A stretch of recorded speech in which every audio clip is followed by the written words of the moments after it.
118 miles northwest of Las Vegas, Nevada, in a forbidding stretch of desert, lies a mysterious place that is known by many names. Dreamland, Paradise Ranch, Groom Lake, and most notably, Area 51.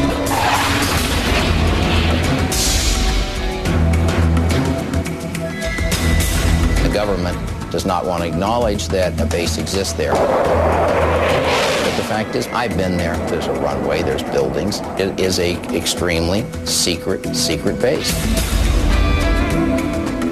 America knows about Area 51. It's now a household term. This is where a lot of our nation's most secret and most important work has been done.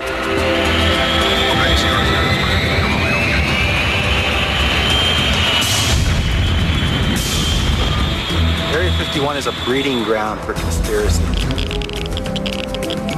People are willing to believe the most preposterous things about what could actually be going on there.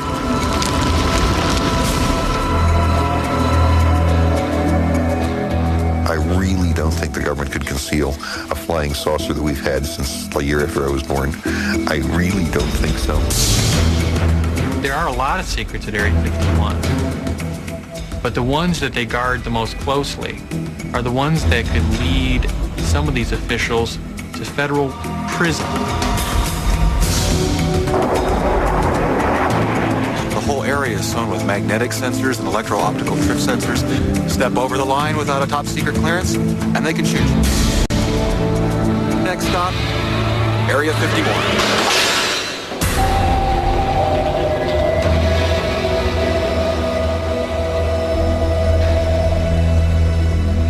Although officially our government denies its very existence, Area 51 has become part of our popular culture, inspiring films, books, and TV shows. But to truly understand the Area 51 mystique, we must look beyond the extraordinary claims and conspiracy theories. This is Survival City on the atomic testing grounds at Yucca Flat, Nevada. To a time when our nation was gripped by the paranoia of the Cold War. 3, 2, 1, T0. A time when Area 51 was literally carved out of the Nevada desert, one of the several areas set aside for atomic testing. The area where the Groom Lake Area 51 Air Base exists, that land back in the early 50s was grabbed by the Atomic Energy Commission, which is now called the DOE, the Department of Energy. And these are the people who've been responsible for the nation's nuclear weapons. And they needed somewhere to test them. And south central Nevada there is a place that no one cared about very much at all. This is not contested ground. And on old maps, if you look at old maps of this area, Atomic Energy Commission maps, you will see it divided up into areas. These are big boxes. And at a certain time, the chunk of land where Groom Dry Lake is, which is one of the many dry alkaline lake beds that are out in that area, was called Area 51. Those are old maps, and that system is not used anymore.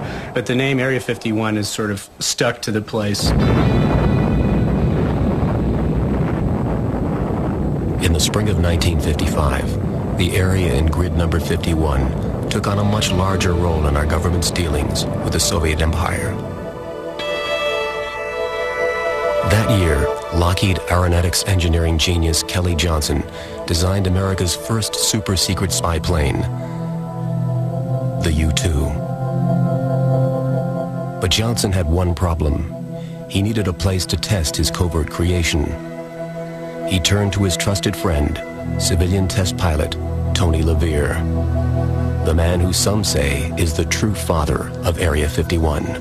I told Kelly in simple words, I know exactly what you want, and I'll get right with it, which I did.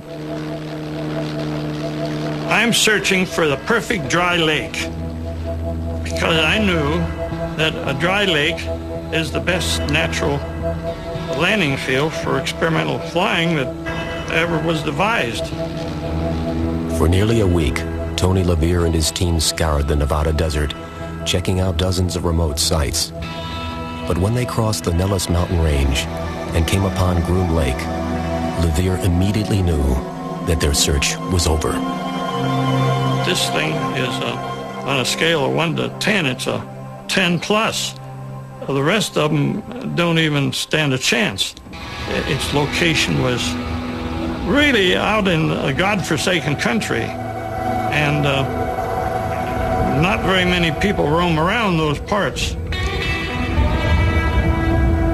And it turned out that the CIA over across the hill, some 30, 40 miles from us, had all the facilities and equipment to do this sort of stuff, and they said, we'll build a base for you. And with that, Area 51 became our government's most top-secret military facility. Within a few short weeks, Tony LaVere found himself behind the controls of Kelly Johnson's Cold War brainchild, the U-2 spy plane. In any war, the most powerful weapon is information about the enemy. In the late 1950s, the U-2 spy plane, developed and test-flown at Area 51, became our government's secret weapon in the Cold War against the Soviet Union. We knew the Russians were working as fast and cleverly as they could to make nuclear bombs, but we had no way to look into their vast terrain. So the CIA went to the Lockheed Skunk Works, which is a very brilliant little engineering group at the time, and said, can you make us something that flies high? And with a bunch of fast work, made one of the first really invincible spy planes, the U-2. Equipped with sensitive infrared cameras, the U-2 was capable of producing detailed aerial images of enemy installations from as high up as 80,000 feet, far beyond the range of enemy radar. Although the U-2 was actually a spy plane, a cover story was put out that it was being tested at Groom Lake for high-altitude weather research for the National Advisory Committee on Aeronautics, a predecessor to NASA. And the aircraft were actually painted in false NACA markings in case one crashed off-site. For years, the U-2 flew dozens of clandestine missions with total anonymity, bringing back vital photographic proof of Russia's military and nuclear weapons buildup. But in May of 1960, all the secrets surrounding the U-2 spy plane came crashing down. Secret reconnaissance of Russia by high-flying American U-2 jets ended when one was downed deep in Soviet territory. Its pilot, Francis Powers, was made the subject of a showcase trial. You had this famous shoot-down of Francis Gary Powers, and he was captured, and this was at a very sensitive moment in time when there was a summit meeting coming between Eisenhower and Khrushchev, and about 5 days before this, our guy falls out of the sky in an unacknowledged airplane, and this, of course, created a huge flap. Gary Powers was convicted of spying by a Soviet court and sentenced to 10 years in prison. However, he was later released and exchanged for a Soviet agent in U.S. custody. There's no question in my mind that the intelligence that they got on Russia probably kept us out of World War III. But the U-2 was just the first of many top-secret aircraft to be developed and tested in the desert skies over Area 51. After the U-2 program was completed, they used the Groom Lake facility to test the A-12 spy plane, which is capable of flying in excess of Mach 3 at altitudes above 80,000 feet. This was the predecessor to the SR-71, Blackbird. Still flying today, the Blackbird pushed the envelope of supersonic aerodynamic technology. Like the U-2, the SR-71 Blackbird was used for high-altitude military reconnaissance.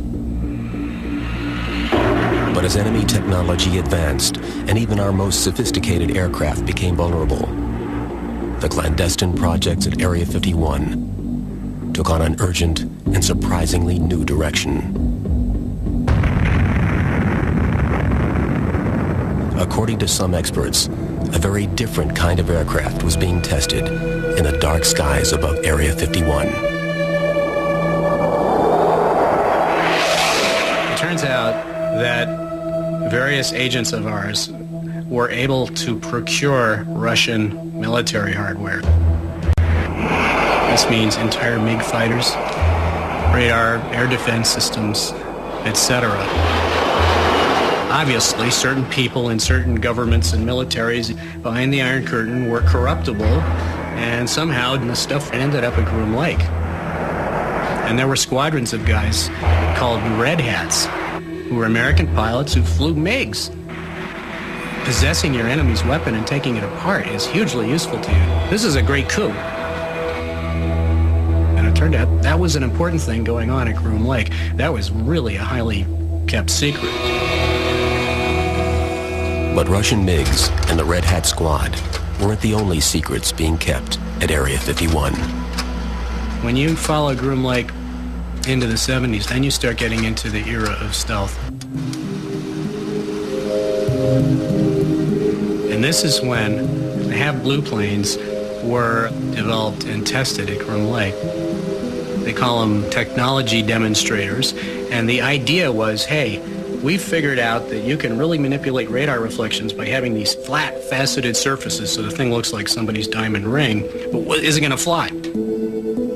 Well, okay, you better build one and try that out before you order a whole bunch of these. And the HAV blues were little 2/3 size, kind of hand-built jobs that prove, yes, you can make these things aerodynamic and controllable, and you can make them extremely hard to see on radar.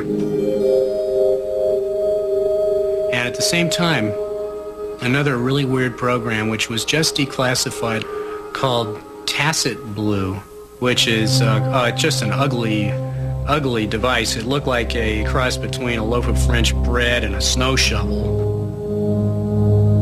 What these guys were trying to do was figure out compound contours, going beyond the flat, faceted stealth shapes and getting into smooth, like your car body has nice rounded curves on it.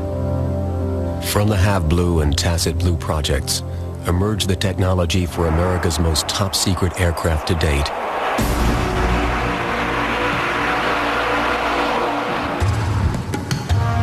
For years, there were reports of strange black wedges piercing the skies near Groom Lake, and rumors of a stealth aircraft decades ahead of its time.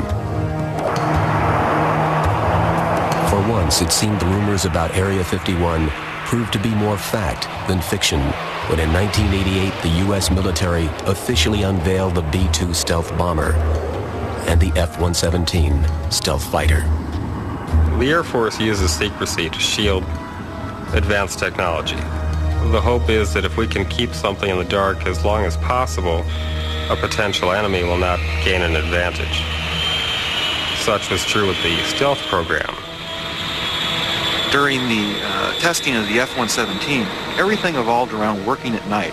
The mechanics, the engineers, the pilots, everybody adapted to living at night. Men who flew the black jet, as it's called, they all wear black. In February of 1991, the years of secret flights in the skies of the Nevada desert were put to the test over the desert sands of the Persian Gulf. The F-117, this is called the stealth fighter. It's actually a light bomber. Turned out to be very useful in the Persian Gulf War, and it works. As the world watched, B-2 stealth bombers and F-117 stealth fighters delivered an unprecedented and devastating rain of firepower on a stunned Iraqi army, totally unaware that such weapons of mass destruction even existed. And today, the secrets of Area 51 continue. Rumors persist of a highly classified hypersonic aircraft known as the Aurora. Aurora is the name that we researchers give to very fast aircraft which have been developed and tested under black programs.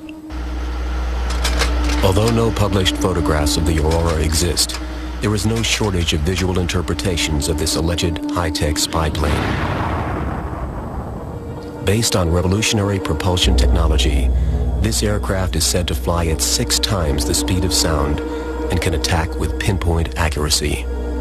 This is a pretty substantial step forward in aviation technology.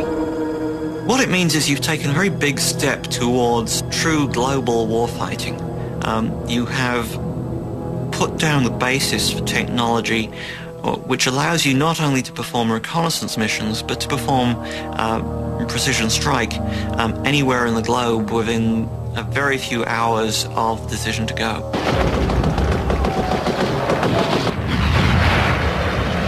Aurora would be a perfect fit with Area 51 because you need a big tract of land and a big base to support this aircraft and hide it. And that's what Area 51 is there for. But to date, our government's position is unwavering. Officials insist that no such aircraft as the Aurora exists. But I can tell you that the committees, the appropriations committees of both houses, the Armed Services Committee, have investigated Aurora till you can be blue in the face. And Aurora does not exist. We wish we had an Aurora, a plane that could travel to Baghdad in 3 hours. It may be on somebody's drawing boards for such a technology, but right now that does not exist. This culture of secrecy that surrounds Area 51 has inevitably led to a climate where nothing is too strange to be believed, and true believers have turned the area surrounding the base into a virtual convention center of conspiracy.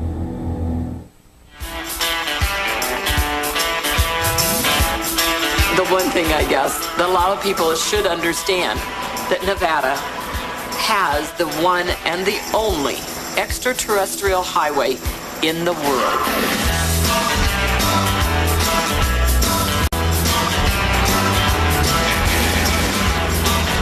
In 1996, the state of Nevada officially dubbed Route 375 the extraterrestrial highway due to the countless sightings of UFOs reported by residents and visitors to the area. Look at that, isn't that great? Look at that! Yeah, look at that. The whole UFO and alien connection to Area 51 can be traced directly to one man, MIT graduate and physicist Bob Lazar.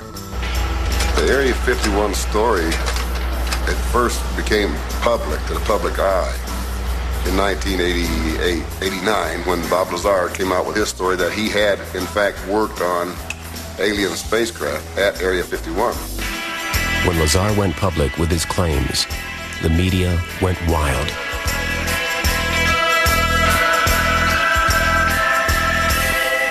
It took me 7 or 8 months to talk him into sitting down for an interview. And when we finally sat down, he told me the most incredible story I've ever heard as a journalist, that he worked at an area called S4 south of Groom Lake, that the facility was built into the side of a mountain to make it disguised. The hangars were disguised to look like part of the mountain. That inside this mountain were a series of 9 different hangars, and inside each of the hangar was something that looked like a flying saucer. He saw one of them fly in a test flight. While at the base, he was allowed to read several briefing documents which indicated that these were of alien origin, so it was a pretty fantastic story. But Bob Lazar's claims did not convince everyone. He may have seen something that he kind of portrayed as being alien because maybe it didn't fit his normal description of what would be a Department of Defense or Department of Energy piece.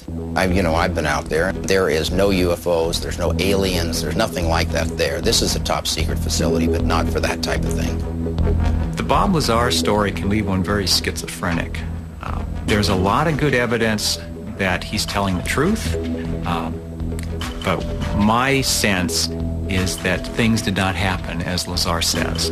But whatever you want to make of Bob Lazar, he is the springboard that just launched this spooky base into the public eye. Within months, thousands flock to the Nevada desert to search for strange objects in the sky. It looks like it's floating, but it's changing shape. The concept of visitations by extraterrestrial beings has become a large part of popular culture. It's drawn hundreds, perhaps thousands of visitors out to an area of the desert that ordinarily would be avoided by most sensible people. That's Bald Mountain. On the other side is Groom Lake. Not surprisingly, reports of UFOs and bizarre creatures from other worlds became almost commonplace. Bright star.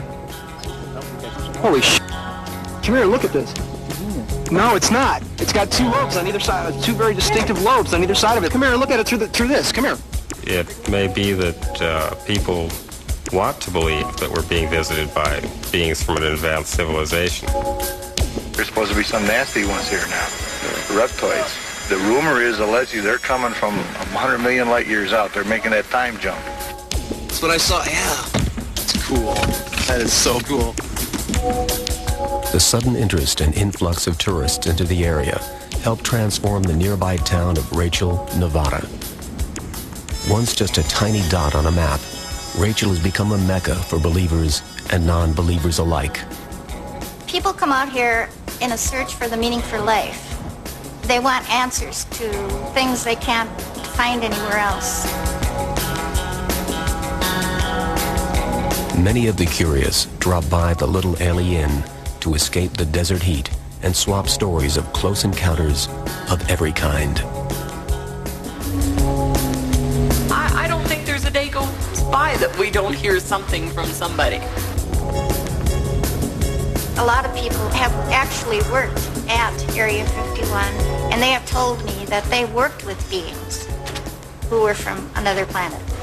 And they said there's more than one kind. A large and a small-nosed gray, a reptile, an orange, a blue, and the humanoids.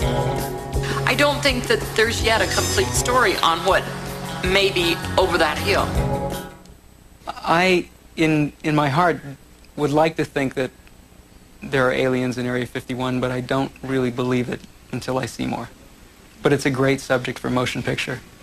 As executive producer of the blockbuster sci-fi thriller Independence Day, Bill Fay encountered a rather odd official response when he sought the military's technical support in making the film. We had a meeting with all the branches of the military and Department of Defense representatives, and they said, we really like this script. You know, this portrays the military in a very good light. We like pretty much everything about it except for one thing. We want you to take out all the references to Area 51. We were sort of surprised.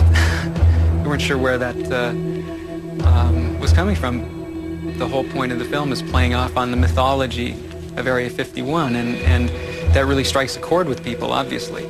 So it's something that we couldn't possibly change. I mean, it was an integral part of the story, and we sort of told them that, and they said, okay, we can't help you. Why is the military so concerned about aliens and Area 51? Ironically, in August 1997, after decades of denials about everything from the U-2 to the Aurora, the CIA made a shocking admission. There was a CIA report released that admitted that the Air Force has used UFOs starting from the 40s, 50s, 60s on to the present as a cover story for some of their activities. According to the CIA's official statement, thousands of UFOs reported by eyewitnesses were merely covert test and reconnaissance flights. When you compile a log of the flights of the historic U-2, the SR-71 and its predecessor, and tacit blue, which led to the development of the stealth fighter, the hero of the Gulf War, you will have all of the UFO sightings in Area 51 accounted for. But why allow the rumors of UFOs and aliens to run so rampant? The CIA spends over half of its budget in counterintelligence and disinformation activities. The idea being, if we can tie up the enemy and get them to waste their energy and resources chasing down things that don't exist, then that's a way that we can get an advantage over them. So if you dismiss these claims as being claims of UFOs, people will not investigate them further. It was a very clever cover story. Many believe that the recent admission by the CIA is nothing more than their latest bit of disinformation intended to cover up the truth about UFOs and Area 51.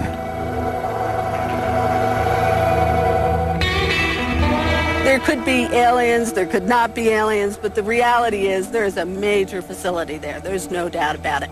You can just look over the mountain and see it. What has happened at Area 51 is that in an attempt to keep the facility as secret as possible, they have actually made it as famous as it could possibly be. It is now practically a household word. And all of that attention has put this once inconspicuous and unassuming installation on the map for just about anyone to find. And this is where the government goes when it wants to be alone. You know, despite our best efforts to peer into it, and despite trying to track down people who have worked there and have seen things, it's still a very black place. Locating the top-secret facility is fairly simple, but getting inside is an altogether different matter. There is no fence surrounding the Groom Lake area. There is a border. It's poorly marked, but it is defined by a number of orange posts. It's ringed by mountains. It's very hostile. If you're out here during the summer and you don't drink a couple gallons of water a day, 2 or 3 days, you're dead. And if Mother Nature isn't enough to deter the persistent trespasser, then the ever-present and far-reaching security system usually does the trick. Behind me right now are 2 men who are security guards for the secret base, Area 51. They're up there watching us, watching everything we do. They have high-powered binoculars. There are several remote TV cameras along this ridge line. The whole area is sewn with magnetic sensors and electro-optical trip sensors, and perhaps they're even listening to us right now. The area around the base, even on public land, is laced with road sensors to detect vehicles traveling on the dirt roads back in the backcountry outside the base. So the security guards know you're coming. Some claim that the security technology is so advanced that the folks at Area 51 can even smell you coming. It is rumored that the perimeter is laced with sophisticated sensors capable of distinguishing odors emitted by humans from the distinct smells of other desert creatures roaming the area.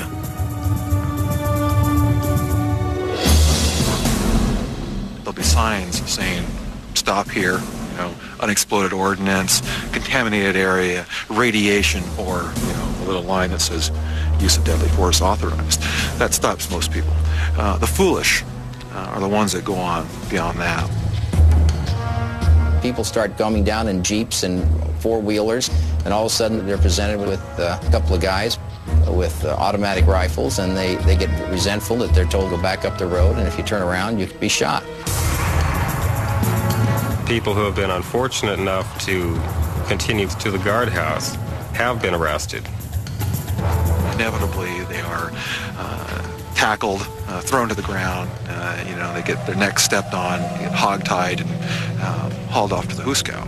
And held for long periods of time and had to pay hefty fines, as well as having to sign away rights to talk about what they'd seen, even though they hadn't seen anything because they never got anywhere near the base. In recent years, the new attention being lavished on Area 51 has resulted in tighter security and an ever-expanding perimeter. There used to be 2 mountains that you could look down into Area 51.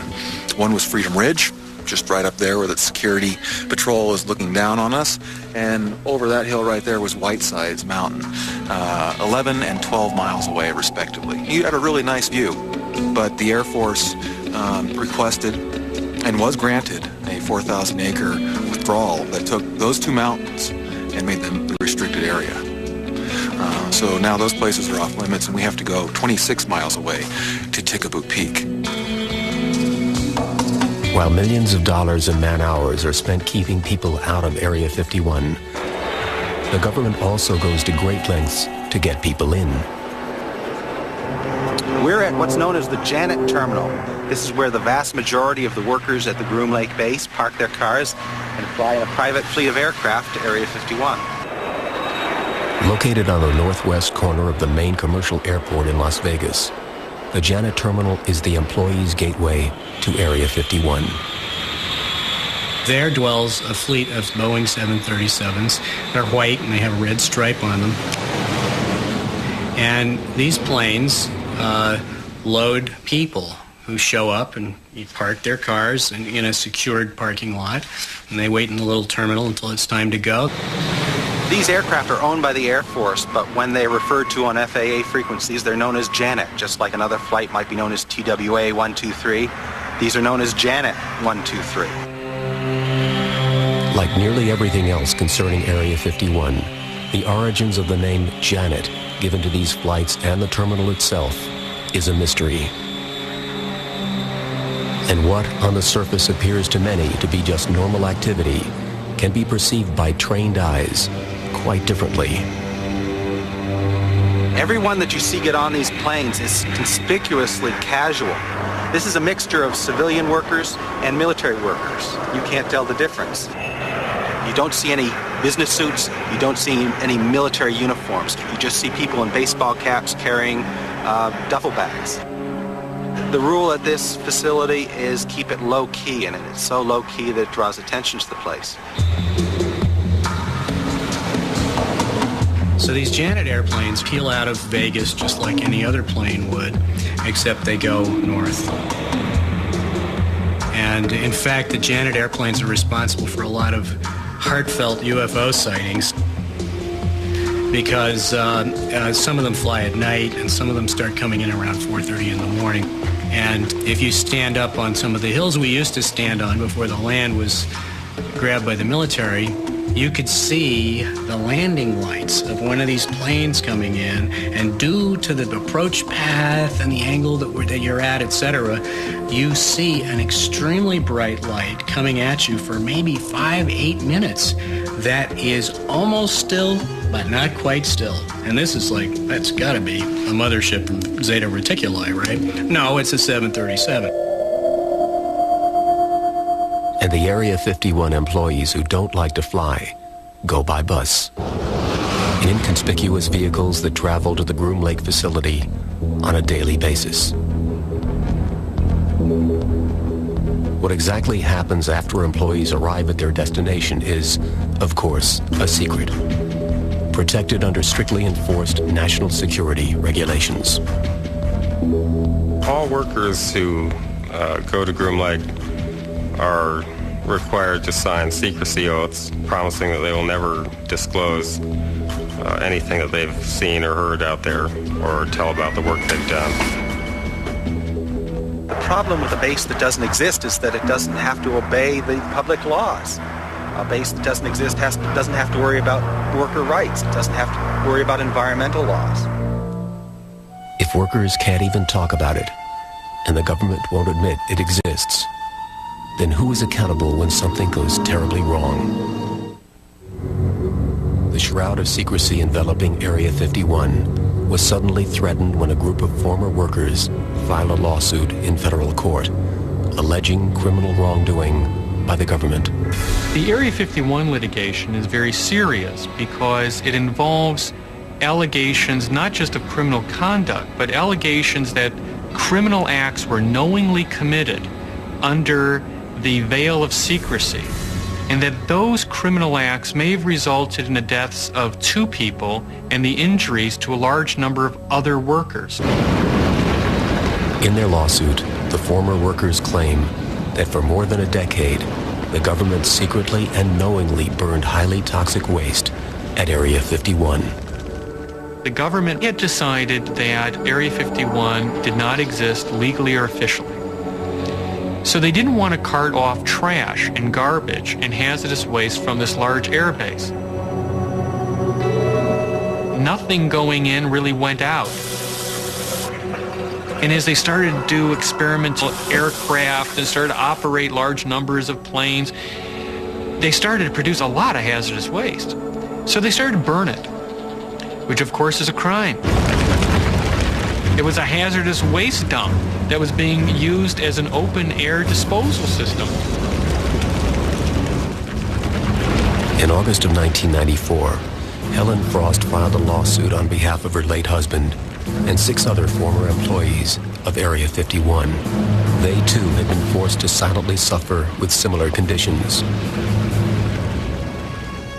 But right from the start, attorney Jonathan Turley knew he was fighting an uphill battle. Even when we filed this case for the first 2 hearings, the government refused to admit the existence of Area 51. Now, this is a base that you can see from public lands. This is a base that has pictures taken of it. The Russians, under treaty, are allowed to fly over it. And you've got these Department of Justice lawyers saying, well, we can't admit or deny the existence of this base. And I'm looking at them, and I'm saying, I'll drive you to the damn base, Judge. I can point at it. On September 29th, 1995, after more than 4 decades of official denials, the U.S. government actually, for the first time, acknowledged the existence of Area 51 within the documents of Presidential Determination number 9545. However, rather than helping the workers' lawsuit, this official admission served only to increase the secrecy surrounding Area 51. President Clinton signed a deferment for these guys saying, no, you do not have to respond to certain inquiries relating to this lawsuit, and this is under the aegis of national security. That suit, I think, is really running into a roadblock with this presidential order. When you give an agency the prerogative to pursue its agenda, discarding all others, there are going to be abuses, and we're paying for those abuses now.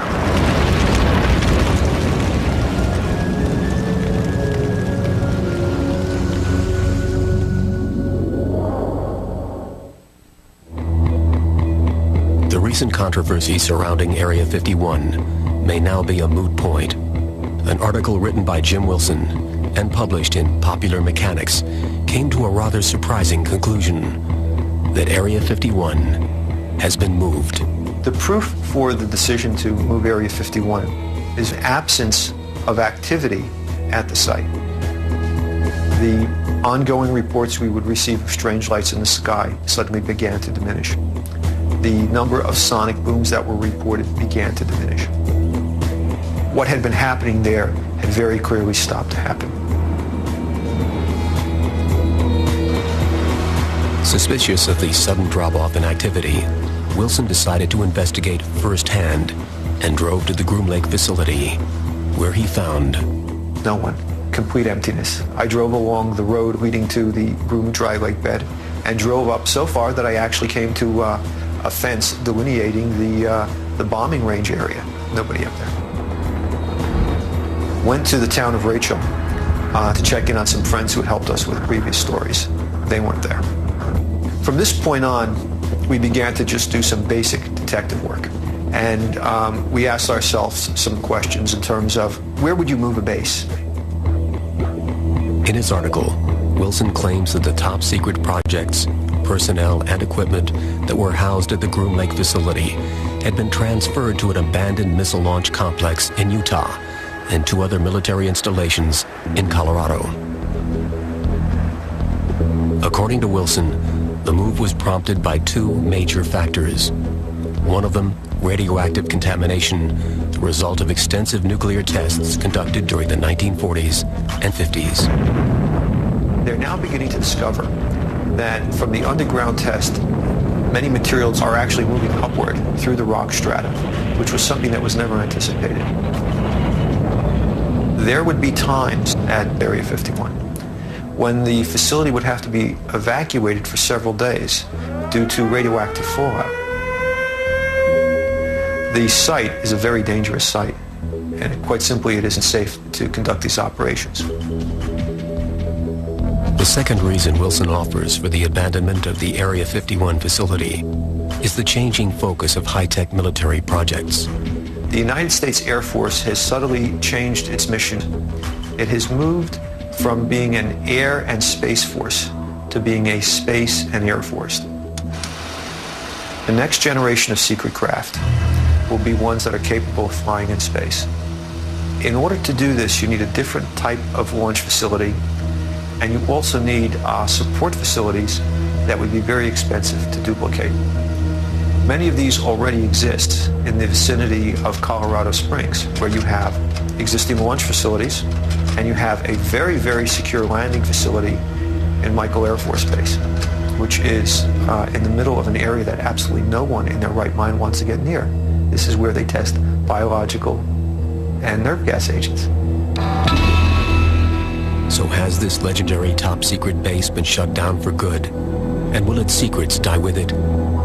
Or is this latest revelation simply just another piece in the disjointed puzzle of the American myth known as Area 51? It's my opinion that we'll never know what has gone on there in the past, let alone what's going on there now. That the government has steadfastly, little waverings here and there. Once in a while you'll hear, let's say, yeah, we have an installation out by Groom Lake. That's about it.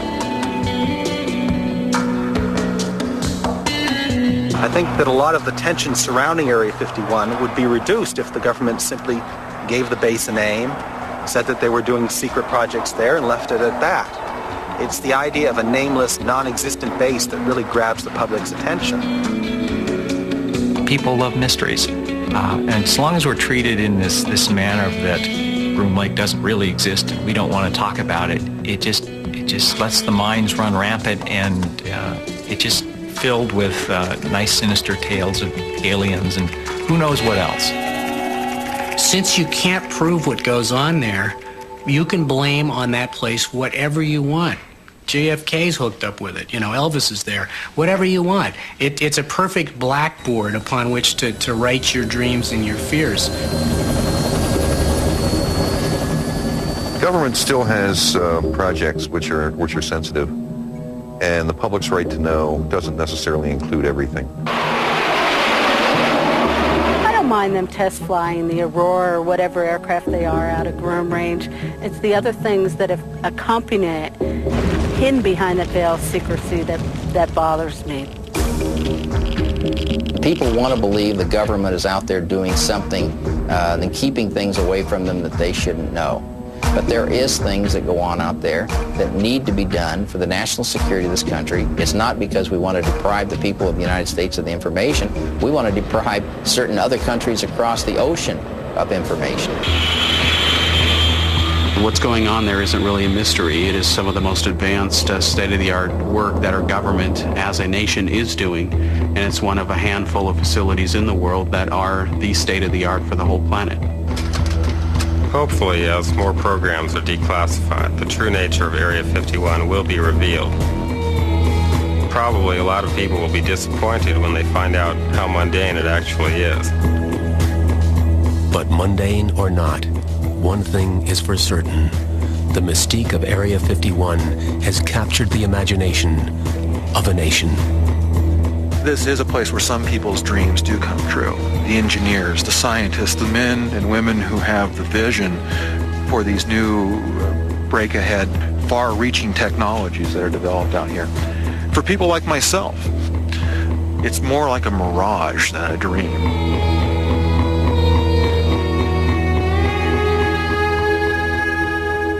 For the nation's nuclear weapons. And they needed somewhere to test them. And south central Nevada there is a place that no one cared about very much at all. This is not contested ground. And on old maps, if you look at old maps of this area, Atomic Energy Commission maps, you will see it divided up into areas. These are big boxes. And at a certain time, the chunk of land where Groom Dry Lake is, which is one of the many dry alkaline lake beds that are out in that area, was called Area 51. Those are old maps, and that system is not used anymore. But the name Area 51 is sort of stuck to the place.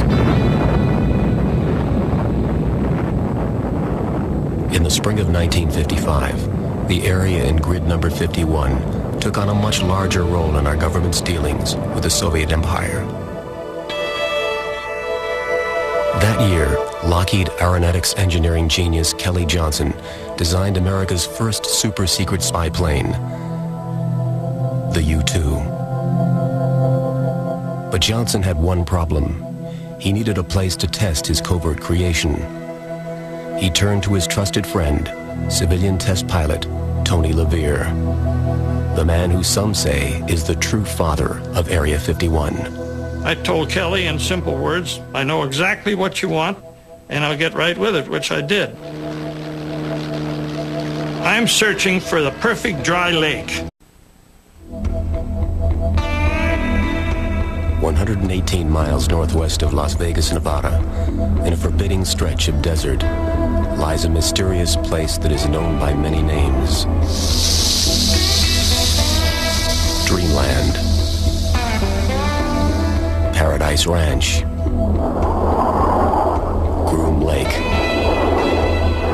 and most notably, Area 51.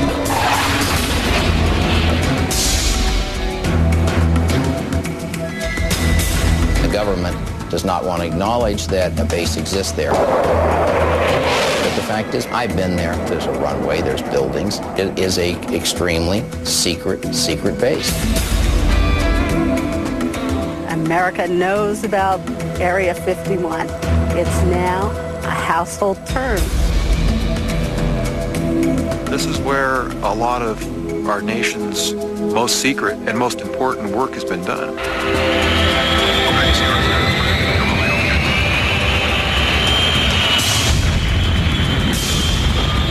Area 51 is a breeding ground for conspiracy. People are willing to believe the most preposterous things about what could actually be going on there.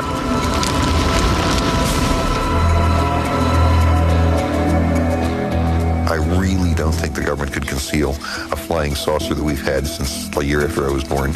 I really don't think so. There are a lot of secrets.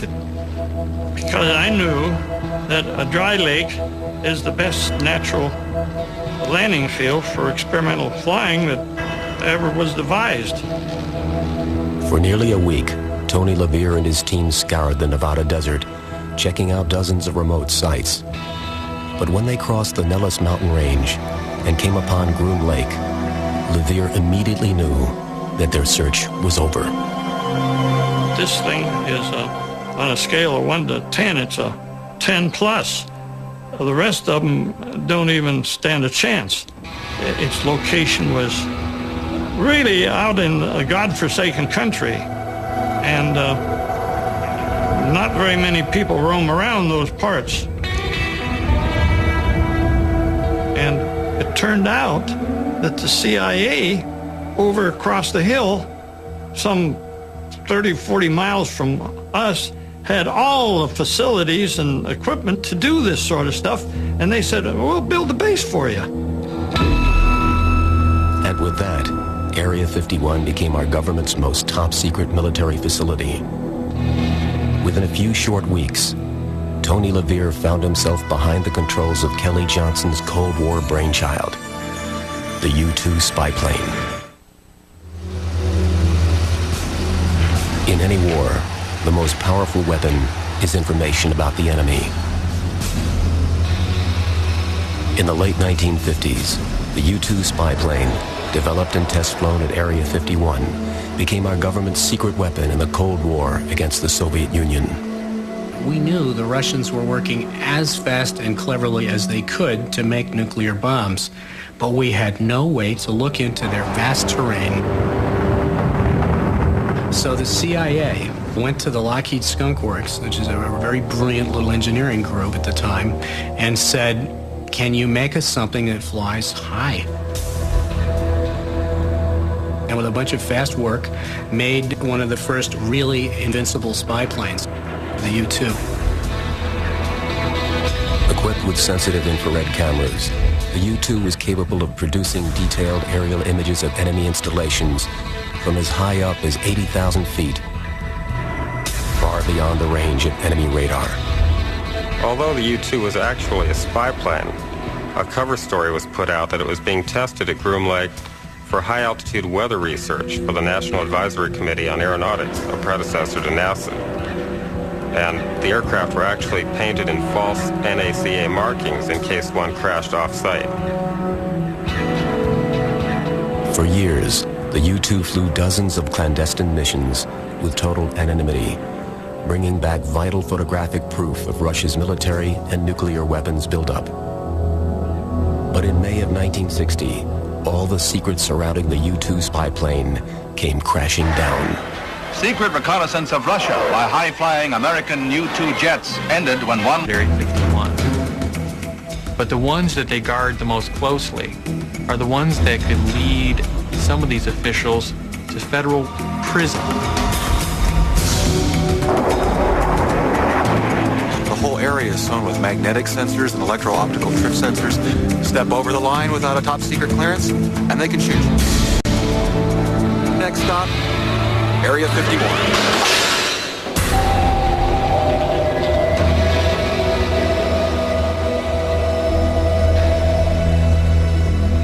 Although officially our government denies its very existence, Area 51 has become part of our popular culture, inspiring films, books, and TV shows. But to truly understand the Area 51 mystique, we must look beyond the extraordinary claims and conspiracy theories. This is Survival City on the atomic testing grounds at Yucca Flat, Nevada. To a time when our nation was gripped by the paranoia of the Cold War. 3, 2, 1, T0. A time when Area 51 was literally carved out of the Nevada desert, one of the several areas set aside for atomic testing. The area where the Groom Lake Area 51 Air Base exists, that land back in the early 50s was grabbed by the Atomic Energy Commission, which is now called the DOE, the Department of Energy. And these are the people who've been responsible